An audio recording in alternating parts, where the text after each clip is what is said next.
Hi, this is Dennis with Second Chance Tackle. We're still doing our pandemic projects, and this one is a 430 SSG Penn SpinFisher fishing reel. And this one was sent in by a viewer, Mike. He asked me to give it a quick tune-up and take care of it, get it ready for the upcoming season. So over the course of this video, we'll show you exactly how to do that, how to take this reel apart, how to service it and put it back together, and identify any issues if there are issues with the reel. Before we get started, a quick thank you to all of the first responders and frontline folks that are serving in this pandemic and working to help us stay healthy during this pandemic. And if you haven't seen an earlier video that I've done, I am offering a free reel service. Send me your favorite fishing reel if you're one of those first responders, and I will do it at no charge for you. And you can contact me through the business card that follows this, or you can watch the video that I posted a day or two ago. So we're going to start by taking off the exterior parts. You'll notice a couple of things. I have a protective glove on my hand, try to keep as much chemical as I can off of that. I have a little parts tray where I put all the pieces that I take off of that, simply the bottom of a milk jug. And that helps me stay organized. You may have a different way to organize your pieces and parts that you take off. Regardless, whatever works for you is best. SSG. So it's a skirted spool graphite reel. That's what the SSG stands for, and we'll kind of get into that in a little bit. I'm going to take the spool off first. The spool has a what's called a power drag. It's a bigger drag washer than you're used to seeing in most spinning reels. Because of this reel size, there's only one drag washer in there, but there's plenty of space, so you should have good max drag. I'm noticing this little clip is out of the way, but we'll service the drag in a little bit. So we're going to start by just removing exterior parts first. I took the spool off. We'll take the handle off. The handle should come off in a clockwise direction, which is reverse how you would do that reel if you were cranking the reel to land a fish. And there's 3 case screws. They are Phillips head, so we'll use our Phillips head screwdriver for that. And these are nice little reels. They're highly sought after. They're popular. The drag system is nice in them. They're lightweight. They're a freshwater fishing reel for the most part, but can be used in shore ocean, particularly with the advent of braid. You notice I took the 3 case screws out and I laid them on my desk. That's to make sure that they're all the same size. These are, so as they, if they're different, I would note the location of where the short screw would be or the long screw would be, and make sure that I did that on reassembly. Okay, they're off, so we can remove the plate. We have a ball bearing and a shim washer back here. You can see. I'm going to just grab a cotton swab, get some of the grease off that ball bearing. Now these are shielded, they're not steel, they're not sealed, so we're going to put some oil in there. I'm just going to flood that bearing right now. I'm going to leave it right in the case. I'm going to leave that shim right in the case as well, and both of those are going to go into the mix there. Next up then is our cross line assembly. This is a little bit different than what you normally see. It's kind of a hybrid between the SpinFisher old with the spiral gear, and the crosswind block is a little bit different than what you would see on the earlier editions of the SpinFisher, where it would tie right into the main gear. So it's off a little bit on the side. Just notice that. And you know, Spin made a lot of different versions of the SpinFisher. I think we're on version 6 now. If you get confused, go to the internet. Go to, in this case, go to mysticparts.com.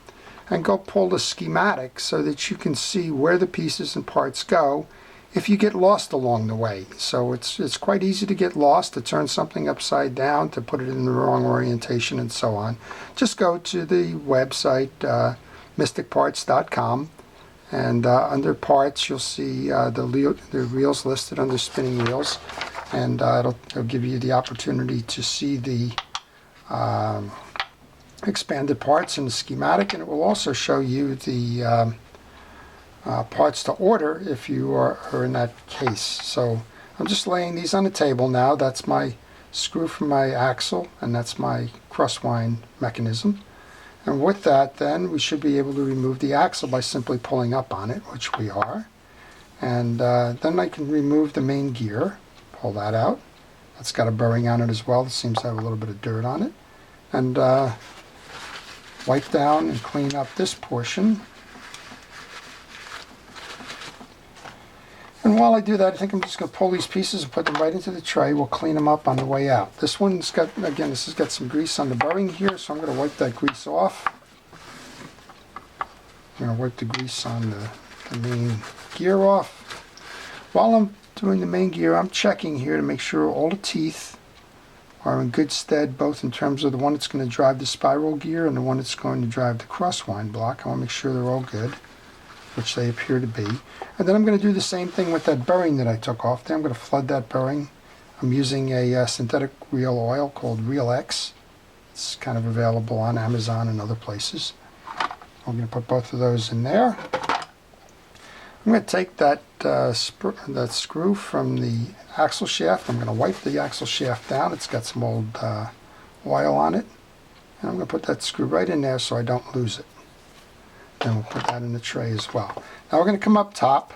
This is, you want to service under the rotor. So what's the idea of a skirted spool? So the spool is going outside of the case, like that.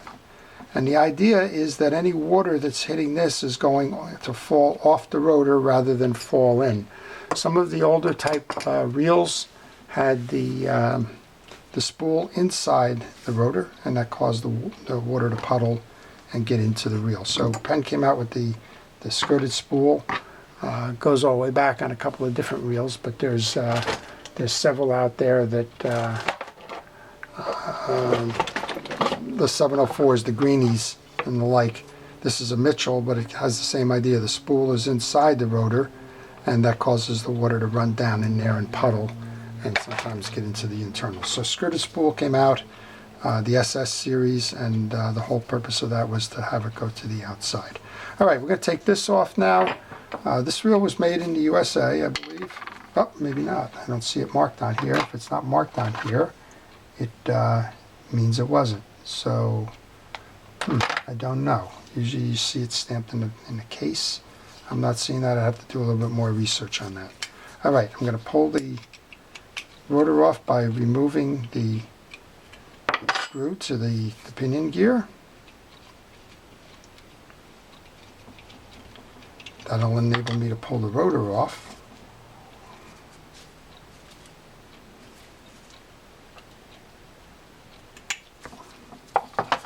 Now, while I have the rotor off, I'm just going to use some WD-40. There's only a spring, so you don't need to remove your bail assembly unless the bail assembly is broken. This one was tripping fine. So I'm just going to flush that out with WD-40 and give it a little workout there. Put that to the side. Put my nut for the shaft there. And now we have the third bearing, and it's nested in here with two screws. So we're going to pull this out so that we can clean the pinion shaft, and we can clean the case behind the shaft. Dirt is the enemy of fishing reels, and there's no sense while you're doing your maintenance to skip, for the convenience of it, skip the work here and find that you got some dirt lodged in behind there, which eventually becomes a problem. I'm going to use a cotton swab. Just go in there and get the old grease that's been hiding out in there. Get the grease that was in that little cove that holds the bearing. And this reel is pretty dry underneath here. If you found yourself in a situation where the grease was too hard, if it was consolidated or congealed or whatever, then you would go and get yourself something like the WD-40 spray or something to work it down. Here's your top bearing that we were referring to, and it's also got a bottom bearing. This is a roller clutch in between. Note the orientation on that. You do want to take it off because grease does tend to puddle to the bottom here. And then I'm using just a paper towel to clean this shaft off. I think this shaft is a stainless steel shaft. It's a nice material for sure. I'm going to flood that bottom bearing. going to reinstall. We can put a light coating of grease onto that shaft where it's going to spin. I'm going to use Penn Precision Reel Grease for this. Go ahead and just brush a little bit on. You don't want to get too much on. It's going to be counterproductive. And then while we're at it, we'll put fresh grease onto the spiral gear portion of that. All right, we're going to load that on. Remember the orientation. We wanted to pay attention to that. This is the way the orientation goes. There's a sleeve that sits on there. You can test it. And it's working the way it should be working. And I've left these right out on the desk. I didn't even bother putting these into the parts tray. Yep. Reminds me a little bit on the bottom here where it's going to go into the collar. Put that down, and then we can grab the top bearing. Sorry, the ring. That's our hold down ring. And then our 2 screws. So that's the top end surface of this reel. And once you complete that, you can put the rotor back on. We've already taken the rotor and lubed the sides of it. And we can move on to the core of the reel itself. I'll take that. We're going to put that rotor back on now. So the rotor has an oblong, it has 2 flat sides. You need to line that up with your key washer there. Once you get that on, you can go back to get that nut. Now that nut came off the normal way, a counterclockwise rotation, so just remember when you go to put it back on that it's a clockwise rotation.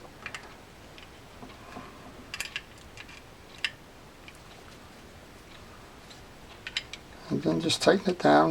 Take it for a spin, make sure it's spinning nicely before you go any further. Make sure you have that anti-reverse, which you do. So this generation of SpinFisher eliminated the override for the anti-reverse. You either have it or you don't have it, but there's no override on this one. Almost all of the newer reels that came up with that clutch system or adapted the clutch system have that same approach. There is no ability to override the anti-reverse. You kind of get what you got. All right, there was a bearing that we flooded that goes in the case. There's the main gear in now. Now we want to get ourselves that little crosswind gear. This would be the crosswind gear and stud. You want to do the same thing. You want to make sure that's clean, free of the old greases.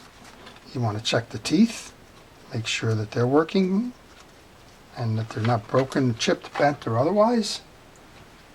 Use that old letter thing. I don't think we've ever seen it anymore. Don't bend, spindle, mutilate kind of thing. It's probably a really old... Oops, I got that gear backwards. There you go. Well, that tells you a lot right there, doesn't it? Let's get that right. Now we can put that crosswind gear in. Now we got the crosswind block. So we want to do the same thing, clean. Get ourselves the cotton swab to get into that little channel where the stud's going to ride. Get some grease in there. Grease onto the main block. Get that stud located in the channel. You'll feel it when it's in there. And then we can go reinstall that axle shaft. So we cleaned the axle shaft off. Now is a good time to take the screw out because you won't get it back in with it in, but you know where it is when you need to reinstall that screw. Just clean it off one more time. It's nice and smooth and clean the way it should be. Put some grease on. Don't put too much on. It'll only congregate up top there. When you bring this around, there's a screw hole you need to line up. If you're having any trouble with that, use a toothpick, or in my case I have a little metal pick. Bottom end of an electrical tester, electrical circuit tester. It's not a custom tool or anything. It's just repurposing. Works for me. I have a couple of little picks here, but I lost one once, and I went on a hunt to find alternatives. Eventually, I did. Oops, we didn't get it through there. There you go. spent too much time talking and not enough time making sure that I got it right. So what happened there was our axle shaft twisted as I was doing this.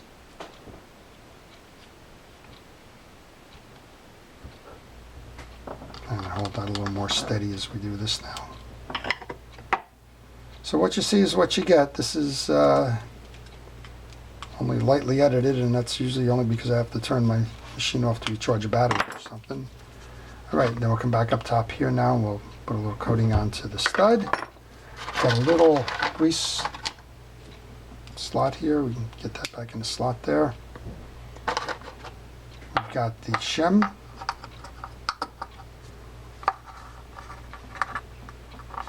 Goes on the main gear. We have the bearing inside the case already and it's been oiled. So that's next up. Give it a spin now. Before you even go put case screws on, give it a spin. That way it tells you whether you got something askew inside. There's no sense buttoning up the case and then sitting there and saying, oh gosh, something's missing, something got caught up. You're seeing me play with this monofilament line here. It would be easy enough to see that that got trapped in the case or something. So do that before you go much further. It's easier to do it when the screws are out rather than in. And then all you have to do is just show you that power drag system. We'll take a check on it. We'll see if it's good. We'll lube it up if it needs it. And we'll get it back to Mike to go fishing. So I've been doing this for some time now, lots of years. If you're working on a reel and you're stuck, shoot me a note in the comments section and I'll try and unstick you. If you have a reel that you'd like to work on but you don't have the time, I do repair reels by mail, and shoot me a note and I'll give you the information. The information on how to contact me is on the business card that follows. And if you're a first responder working in the COVID environment right now, that service is free. So just contact me. I'll be happy to work on your favorite reel for you. Alright, so we have an HT100 drag. We have a little bit of dirt underneath there, and that makes total sense.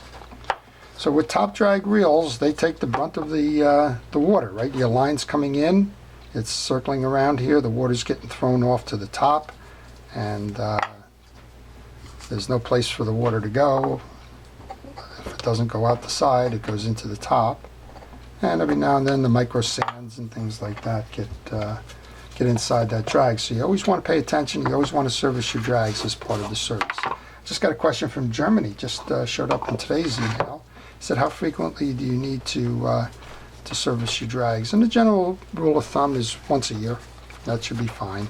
If you have a felt washer, you're going to oil it. If you have an HT100 or the Lycra fabric washer, you're going to use a drag grease. This is Cal's Universal Drag Grease. If you have a Carbon-Tex washer, that's optional. You can either use the Cal's grease or you can let it go by itself.